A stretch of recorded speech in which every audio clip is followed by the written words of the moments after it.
ఏమంటారు? మీరు విన్నారు కదా, రిటైర్డ్ ఇంజనీర్ల forum Shyam Prasad Reddy headed by వాళ్ళైతే గ్రీన్ సిగ్నల్ ఇచ్చారు, వాళ్ళైతే ఓకే అని చెప్తున్నారు. కానీ అన్నారం సుందీర్ల దగ్గర ఎంత లెవెల్ పెట్టాలో కూడా చెప్తున్నారు. సార్ ఇక్కడ ఈ అంశానికి సంబంధించి ఆల్రెడీ ఉత్తమ్ కుమార్ గారు స్పందించారు. హరీష్ రావు గారు అసలు ఎందుకు మొదటిసారి పదవి నుంచి మొదటిసారి ఇచ్చిన తర్వాత రెండోసారి పదవి ఎందుకు ఇరిగేషన్ శాఖ ఇవ్వకుండా ఉన్నారో దానికి సమాధానం చెప్పాలి. కేసీఆర్ గారు ఎందుకు తొలగించిండో, అసలు రెండోసారి ఎందుకు ఇవ్వకున్నాడో దానికి సమాధానం చెప్పకుండా అనవసరంగా కాంగ్రెస్ ప్రభుత్వమే బటగాజ్ మీదేసే ప్రయత్నం జరుగుతుంది అది స్పష్టంగా చెప్పిండు. మేడిగడ్డ అన్నారం సుందీర్లలో వేసవిలో రిపేర్లు పూర్తవుతాయి, అయిన తర్వాత ఖచ్చితంగా వాడుకునే ప్రయత్నం చేస్తున్నట్టు చాలా స్పష్టంగా చెప్పారు. మిగతా అంశాల విషయంలో ఖచ్చితంగా మేము స్పందిస్తాం. అదే కాకుండా ఎల్లోపై చైతన్యం కల్పిస్తాం రైతులని చెప్పి చాలా స్పష్టంగా ఈ అంశం విషయంలో కొంత బిజీగా ఉండడంతో ప్రధానంగా కాళేశ్వరం సంబంధించిన అంశం విషయంలో అదేవిధంగా ఇరిగేషన్ శాఖ మంత్రి గారు స్పందించారు.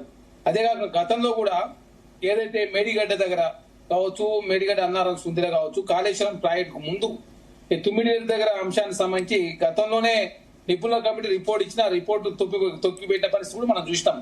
11,000 కోట్ల రూపాయలు ఖర్చు పెట్టారు, 38,000 కోట్లలో పూర్తయిందని చెప్పారు.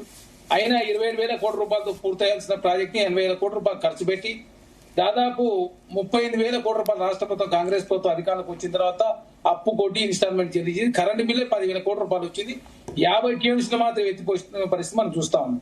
అయినా సూర్యాపేట వరకు కాళేశ్వరం నీళ్లు వచ్చాయని చెప్పేసి తెలంగాణ సమాజాన్ని తప్పుదారి పడిచే ప్రయత్నం వారు చేస్తా ఉన్న ఎన్డీఎస్ఏ రిపోర్ట్ అయితే చాలా స్పష్టంగా 44 గ్రామాలు మునిగిపోయే అవకాశం కొట్టకపోతుంది. కాబట్టి దయచేసి రిపేర్లు చేసే వరకు ఆ ఎన్డీఎస్ఏ రిపోర్ట్ ఏంటంటే నీళ్లు నిల్వ ఉండదని చాలా స్పష్టంగా వారు చెప్పారు. కాబట్టి ఎన్డీఎస్ఏ రిపోర్ట్ ఆధారంగా కాంగ్రెస్ ప్రభుత్వం ముందుకు పోతూ అక్కడ నీళ్లు స్టోరేజ్ చేయకుండా, అదేవిధంగా ఎన్డీఎస్ఏ రిపోర్ట్ కూడా మా ప్రభుత్వంలో వచ్చింది కాదు, అది కాంగ్రెస్ ప్రభుత్వం అధికారం రాకముందే బీఆర్ఎస్ పార్టీ అధికారం ఉన్నప్పుడే అక్కడ ప్రాజెక్ట్ ఓపెన్ అయింది. తర్వాత వారి ఆయనలోనే ఆ ప్రాజెక్ట్ కుంగింది. తర్వాత మహాదేవ్పూర్ పోలీస్ స్టేషన్ కేసు అయింది. ఎన్డీఎస్ఏ రిపోర్ట్ కూడా అప్పుడే వచ్చింది. నాణ్యత ప్రమాణాల్లో లోపాలున్నాయి, డిజైన్ లో లోపాలున్నాయి, కట్టాల్సిన చోట కట్టలేదు. అదేకాక ఇసుక రేణులు కిందికి పోవడంతో ప్రధానంగా ప్రాజెక్ట్ కుంగిపోయిన పరిస్థితి మనం చూసినాం. కాబట్టి దయచేసి ఎన్డీఎస్ఏ రిపోర్ట్ ఆధారంగా కాంగ్రెస్ ప్రభుత్వం ముందుకు పోతుంది. అదే కాకుండా కోర్టు కమిషన్ వేస్తే కోర్టు కమిషన్ విషయంలో హైకోర్టు స్టే ఇచ్చిన పరిస్థితి. అదే కాకుండా భారతీయ జనతా పార్టీ మేడిగడ్డ కావచ్చు కాళేశ్వరం ఏటీఎం గా మారింది అని చెప్పేసి అమిత్ షా, మోడీ చాలా సందర్భాల్లో కలవకుండా కుటుంబానికి ఏటీఎం గా మారిందని చెప్పిన వాళ్ళు సిబిఐకి ఇస్తే 45 గంటల్లో కేసు బుక్ చేస్తాను. ఇప్పటి వరకు 45 గంటలు అయిపోయి 6 నెలలు అవుతుంది. అయినా ఇప్పటి వరకు ఎలాంటి కేసు బుక్ చేయలేదు. కేంద్ర ప్రభుత్వము బీఆర్ఎస్ పార్టీని కాళేశ్వరం విషయంలో కాపాడే ప్రయత్నం జరుగుతా ఉంది. అనవసరంగా ఇష్యూ డైవర్ట్ చేసే ప్రయత్నంలో హరీష్ రావు గారు, అదే కాకుండా కేటీఆర్ గారు, ఎందుకంటే గతంలో కూడా అసెంబ్లీ సమావేశం జరుగుతున్నప్పుడు కృష్ణా జిల్లాలో, గోదావరి జిల్లాలో కాంగ్రెస్ ప్రభుత్వాలు అన్యాయాలు చేసినాయి, దాని మీద చర్చ చేద్దామని చెప్పేసి వాళ్ళు కోరితే ప్రభుత్వం సిద్ధమై అసెంబ్లీ చర్చ పెడితే కేసీఆర్ గారు ఏమో మా పిల్లలు చూసుకుంటారని చెప్పేసి వారు వెళ్ళిపోయారు. అదే తర్వాత హరీష్ రావు గారు, కేటీఆర్ గారు ఏమో బైకాట్ చేసి వెళ్ళిపోయిన పరిస్థితి మనం చూస్తాం. కాబట్టి కృష్ణా జిల్లాలైనా, గోదావరి జిల్లాలైనా, కాళేశ్వరం అయినా 1,80,000 కోట్ల రూపాయలు ఇరిగేషన్ ప్రాజెక్టులో ఖర్చు పెట్టి 1 ఎకరా కూడా పారని పరిస్థితి మనం చూస్తా ఉన్నాం.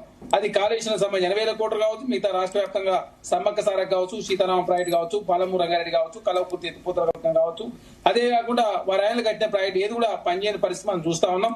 అదే కాకుండా కాళేశ్వరం కాదు, ఇప్పుడు రిటైర్డ్ ఇంజనీర్లు వాళ్ళైతే ఏ పార్టీకి సంబంధం లేదు, వాళ్ళ అభిప్రాయం ఏంటంటే వాళ్ళు లిఫ్ట్ చేసినా ఏ ఇబ్బంది లేదని చెప్తున్నారు. ఇప్పుడున్న ఎల్లినో పరిస్థితుల దృష్ట్యా నీళ్లు లిఫ్ట్ చేయాలని చెప్తున్నారు. సార్ ఇప్పుడు వాళ్ళు రిటైర్ ఇంజనీర్లు, వాళ్ళు రిటైర్ అయిన తర్వాత ఇచ్చినటువంటి రిపోర్టు దాని ప్రకారం కాకుండా ఇప్పుడు కేంద్ర ప్రభుత్వానికి సంబంధించి ఎన్డీఎస్ఏ, ఎందుకంటే పార్లమెంట్ చట్టం ద్వారా ఏర్పడినటువంటి యాక్ట్ ద్వారా ఏర్పడినటువంటి ఒక ఎన్డీఎస్ఏ రిపోర్ట్ ఇచ్చారు.